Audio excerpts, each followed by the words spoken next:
bang, bang.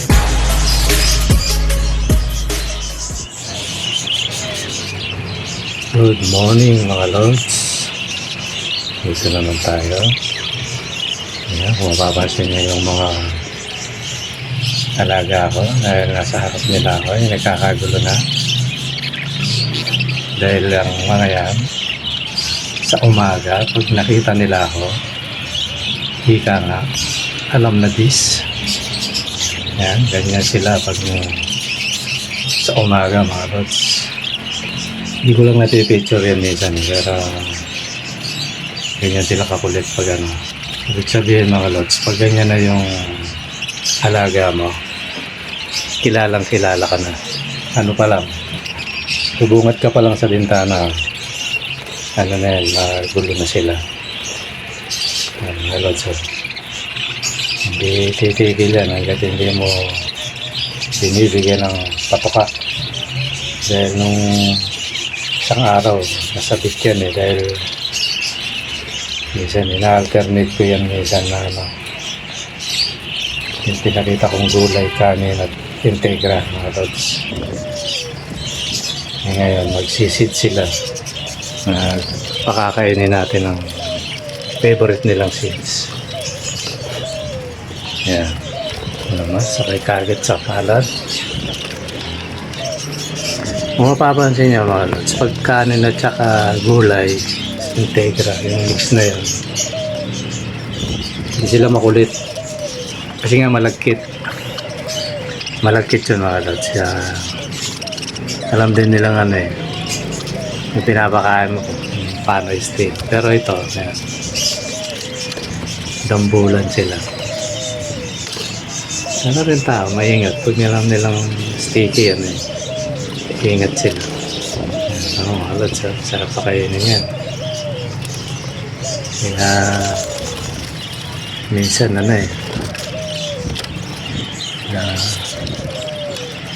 wala kang maiano sa kanila pag nakita mo na nakakatuwa, nakatanggal ng stress. Kasi ako mula nung gilaga akong ganito, parang ano yan, minsan nag-iisa ka, isipin na mga ano nawawala. Makita mo lang yung mga ibon mo, okay na, natutuwa ka na, nakakalimutan mo yun. Kung may mabigat ka mga isipin wala, napapalitan ng ligaya, nakakatanggal stress talaga.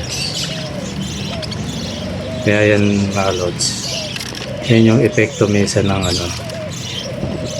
ng pag-aalaga ng pet. Yan yung isang na bakit yung iba, ito yung iba minsan lang kung ibon ang usapan, kita mo dalawa lang, apat, ganun. Nakakalis yun galing kang trabaho, habang nagre-relax ka, kasi ako loads, pag may trabaho, pag uwi, hindi man ako kumakain hindi. Kasi nagkakapi ako, ulam. Kaya yung iba, ganun din na habang nagkakapi ka, nakaharap ka sa mga alaga mo, masarap pa masarap ang pakiramdam. Lalo pag umaga, yung pag-gising mo. Ako pag-gising ko, yan, kumukagad ako dun sa bintana. Ano yan, kakagulo kagad yan. Yan, siyempre, muna sila kasi may oras yung pakain ko sa mga yan. May mga timing yan sa pagpapakain. Isa rin yung sekreto yung kung paano umamo yung alaga. Pero minsan, may ginagawa ka, maaga ka umaalis may iwasan talaga na pakainin mo silang maaga. Kaya yung mga walang masyadong kaya ko na hindi na masyadong busy, yung tamang diskarte ng pagpapakain natututunan ko siya.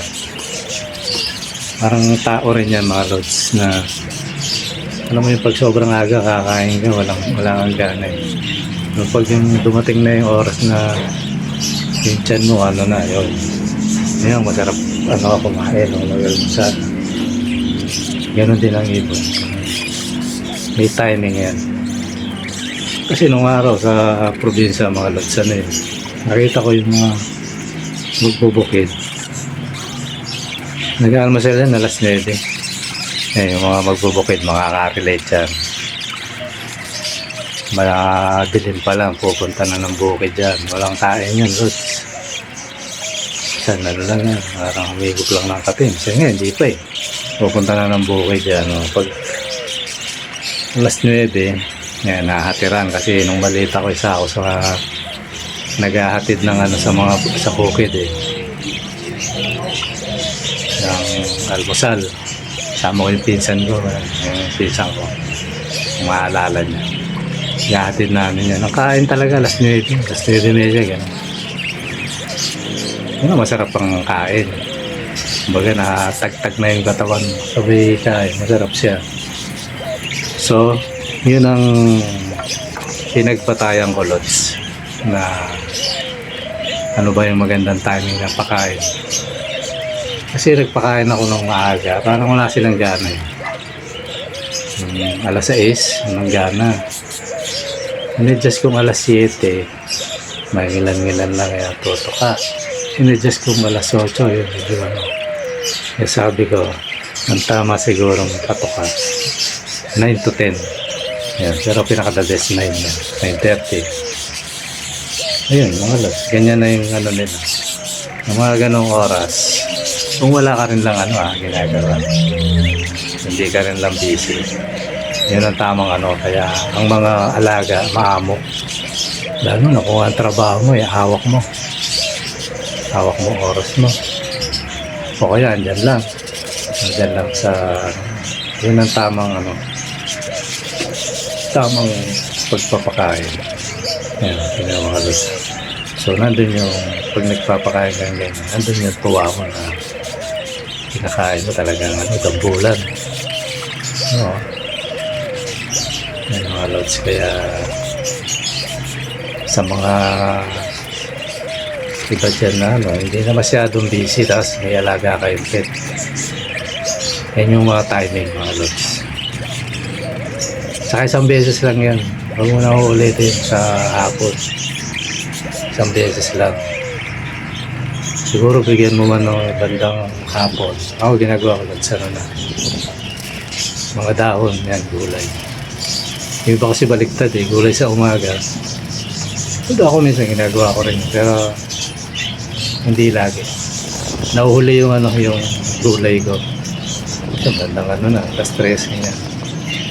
Tas pamilitas ko sila. Ganun lang ang mga teknika mga lods sa pag-aalaga. Yun na rin yung pinaka nila, vitamins. Yan. Gagapas ako ng gugupit ako ng tanlad. Napakain sa kanila. Minsan naman, oregano. Yan, minsan, lokbati. Yan, minsan, pag may nakabili ng talbos ng kamote o kaya kangkong. Yan, minsan personal dinadamay ni Mrs. yan. Para sa kanila lang. Kangkong o talbos. Talagang yun. Solid yun, kanila yun. Inaano ko lang yan, Lods.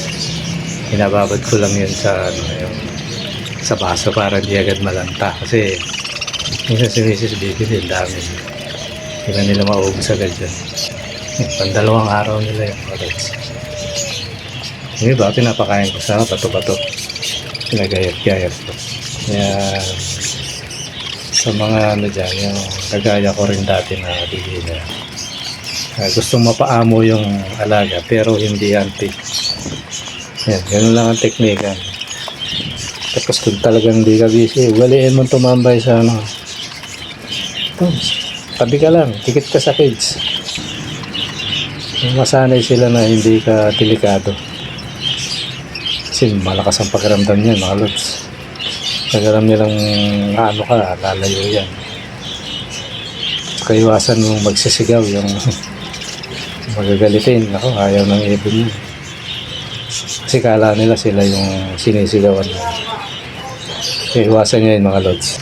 Akala ng ibon kasi kaya yung iba akala nila ayaw ng ibon yung lovebird yung nag-aaway. Hindi dahil sa ayaw nila, matatakot yun mga lods. Akala threat ka sa kanila. Yung magagalitin ka. Kaya yan. Isa ring factor yun na kung bakit ang ibon mo minsan malayo sa'yo. Okay lang, normal lang yung mo. Sipol ka ha. Ganun talaga alam mo kausapin mo ngayon. Para masanay sila sa boses mo, lods.